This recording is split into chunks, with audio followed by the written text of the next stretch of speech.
Hello and welcome to the Author podcast. I'm your host Revati, and today we have a lovely author with me, Minakhi Mishra.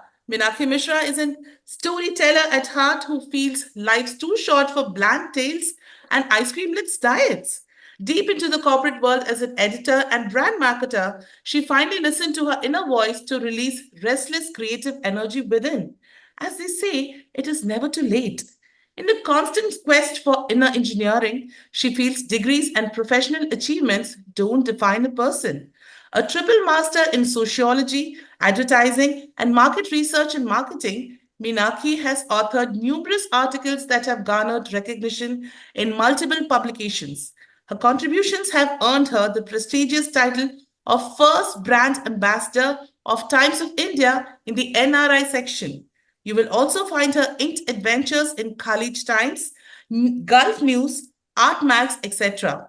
With a diverse range of interests, she fearlessly delves into discussions about art, lifestyle, SaaS, and technology, enriching her readers' lives with her insights.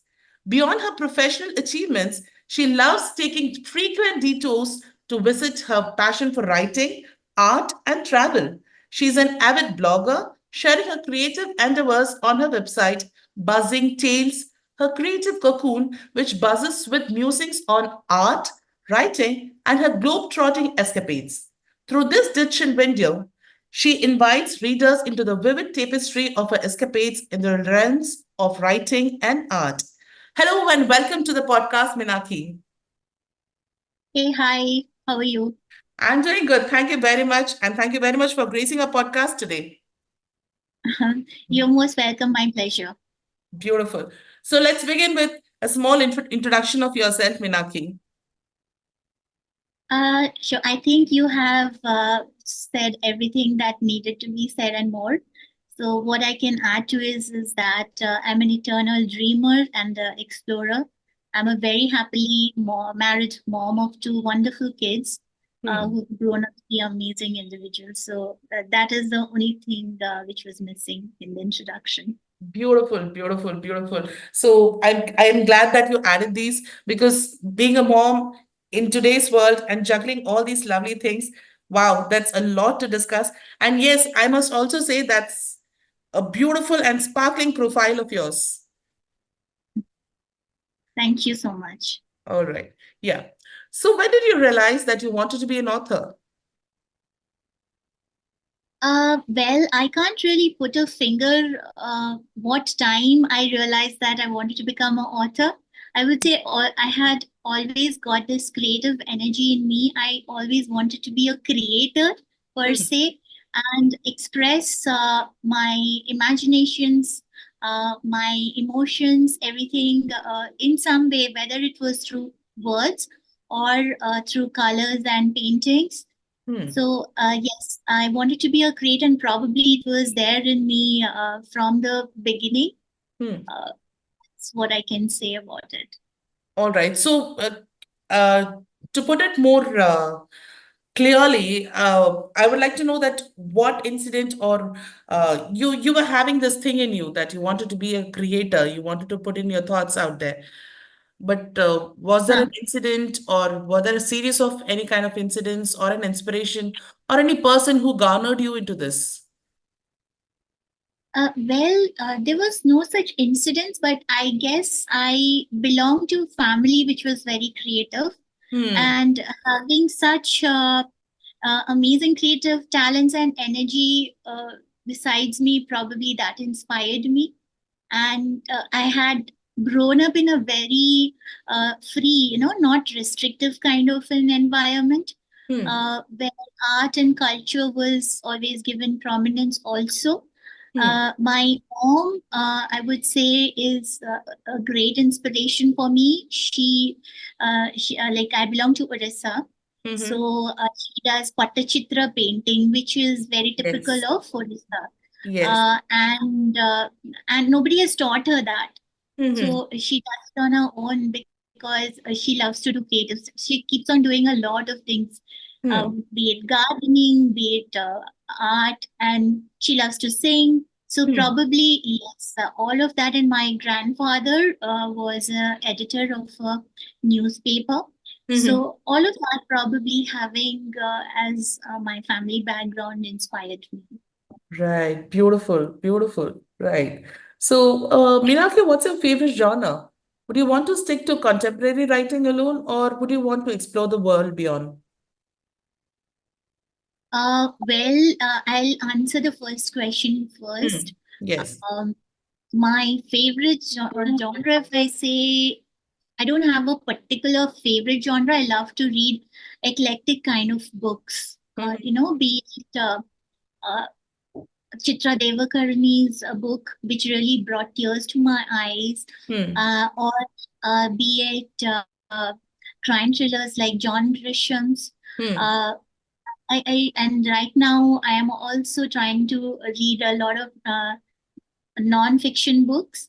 Hmm. So I like to read, and also Kite Runner for that matter, which is uh, inspired from real life incidences. Yes. Yes. So so I read books on various subjects.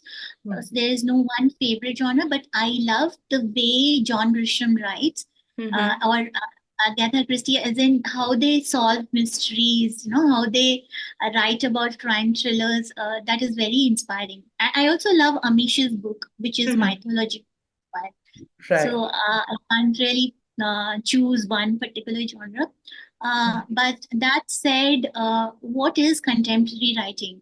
I think contemporary writing is anything which would appeal to the current reader Hmm. and appeal to their sensibilities, be relevant to them, right? That's So, in that sense, let's take the example of Amish.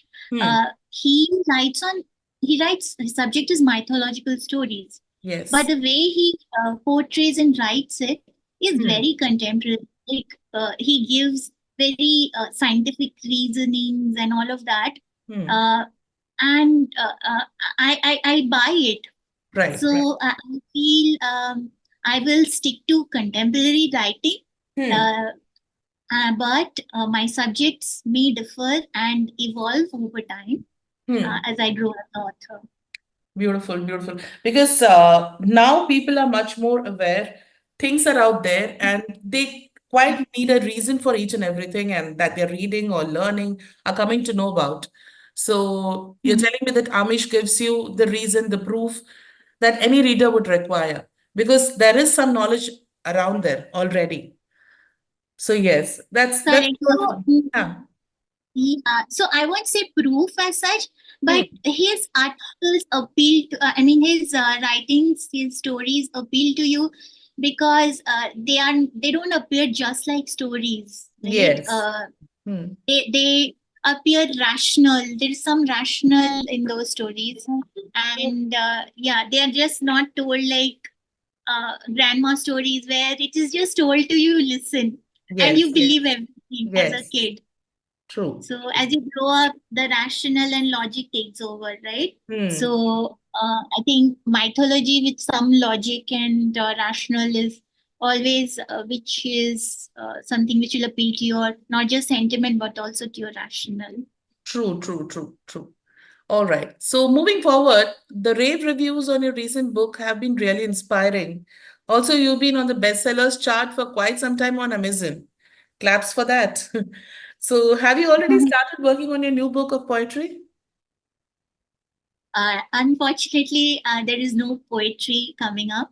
Mm-hmm. Um, so probably not so soon, maybe somewhere in the future. But yes, I am writing. I have actually already written a short story, Mm-hmm. and this will be part of upcoming anthology. I'm the co-author there, bag full of stories, and there are a lot of other works which need to be polished. Mm-hmm. But yes, I am not proactively working on anything as of now, but Right, soon. right, right. So, talking about being on the bestsellers chart, how has the experience been? Of course, everybody needs an ego boost, Right. and everybody needs to smile. Hmm. But that said, you don't remain on the top of the chart always, right? It is something which you have to take with a pinch of salt. That's right. It needs a lot of persistent effort to stay there, Hmm. which is very tiresome, which is not possible, sometimes not possible for an author to do. Right. You cannot be constantly promoting your baby always. That's true. So Very true. Hmm. yeah, so So, yeah, hmm. it's been good, but I feel there's a lot more to, like, I cannot just sit easy with that. That's right. There's a lot That's more to. true, true, true. All right. So coming to the shades of existence. Shades of existence is a journey of all emotions we go through as humans. Tell us, how was your journey while writing the book? Uh, Again, this was a journey, okay, Hmm. a process. Like, I just didn't sit down one day and I didn't think like, I'm going to write a book, or Hmm. I'm going to write a poetry collection book, and let me start. So it was not like that. So Right. it happened as I lived through life, I would say, over a period of many years. Hmm. Uh, every sentiment that I felt, or everything I saw, which actually inspired something in me. So, for example, there is a poem which is "Cradle of Happiness." It's Hmm. about an abundant child, and it has nothing to do with me at a personal level, Hmm. but I probably felt something when I uh, heard the story from like a shared story, right? Hmm. So, and it was expressed. So, as and when the emotions and sentiments had come, I had put it through the in the book. Hmm. Similarly, the Nirbhaya, very very heartbreaking case of Nirbhaya had inspired. Not, I would not say inspired, but that was the reason why I wrote Justice Drugged. Hmm. And so it has been actually a journey, as you rightly mentioned. Right. And it has been cathartic as well as cathartic because I feel deeply, Hmm. something good or bad, whatever, the highs and lows. Hmm. So if I'm able to express it, Hmm. that is something of a release, a healing thing for me. True. So the journey has been incredible in that sense. Beautiful, beautiful. Kudos to you for putting it out through your voice, through your writings, because not everybody can be a hero with wearing a cape and going out there helping people. But you got it out of your mind and through your poetry. Nicely done. Beautiful. All right. So, with so much plagiarized material and AI generated books making the rounds, what would be your suggestion to authors whose genuine work is lost in this mess? Well, authors, I think you should not worry about the uncontrollables. So there are controllables and uncontrollables, right? Hmm. AI Right. is permeating every space, every cell of our life right now. Hmm. People are losing their jobs also. Right. So you can either make it your friend or your enemy. Now, AI is not going to be impacted by that. That's right. Of course, if your content is plagiarized or something, there should be strict laws Hmm. to stop these kind of unethical practices. But you Hmm. can also use AI in creative ways, like to design your cover, book cover for that matter. Yes. And I think authors, genuine authors or not, there is a lot of noise and competition all around right now, Hmm. right? Right. It's not like it was some years back, where of course it was very hard to put any kind of a content out there. The Hmm. only mode to do that was through traditional publishing, isn't it? Now that took a lot of time and uh, patience. Hmm. Right now, there are different ways to get your content served to your reader, Right. but it's even harder in the competition. That is why is also higher. Is a lot of material out there. To get Right.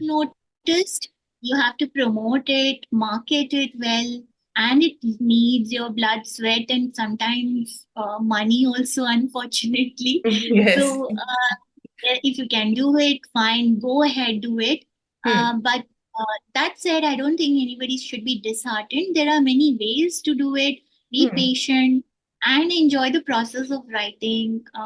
Content getting lost or not, it will take time, right? Right, right. So, mm, So somebody that I recently talked to even told me mm, that this is a beautiful promotion that would be happening for my book. So that's a different mm. perspective and a positive way of looking into it. Yes. Yeah, but at the end of the day, you don't. I haven't heard of any book which was written by AI which has become a really Right. great success. Of course, because people AI doesn't can, have yes. Huh, AI yes, doesn't have life experiences. So that's true. we, That's true. Okay, yes. It's just a kaha suna story for it. yeah, Right. yeah, it has all information, but yeah, no Yes. intelligence, but emotions, no. Yes. No experience. Yes. So your expertise being a content head and brand marketer and now a best-selling writer, how would you want to take all this knowledge of yours to the next gen authors? Um, well, for the next generation of authors, what can I give? Advice is that Hmm. first, take it easy, be patient with your work, let Hmm. it marinate well, cook it well, Hmm. you know, and let your creative juices really seep into it, Right. and then serve it out with love and passion. Hmm. Because I feel a hurried work is not something which you should ever serve to your readers, because you have a responsibilities to them, and That's true. at the end of the day it is your reputation at stake, right? Yes. So never take it like very casually, just because you want to publish a book and that gives you a high. Right. It's just it'll happen like a drug that's of Hmm. no use, right? That's true. So you go to a restaurant also and the food is not good, will you go and repeat it again? No. As such, there is so much of noise, as we already spoke about. Hmm. So anything which is really done well will Hmm. only get noticed.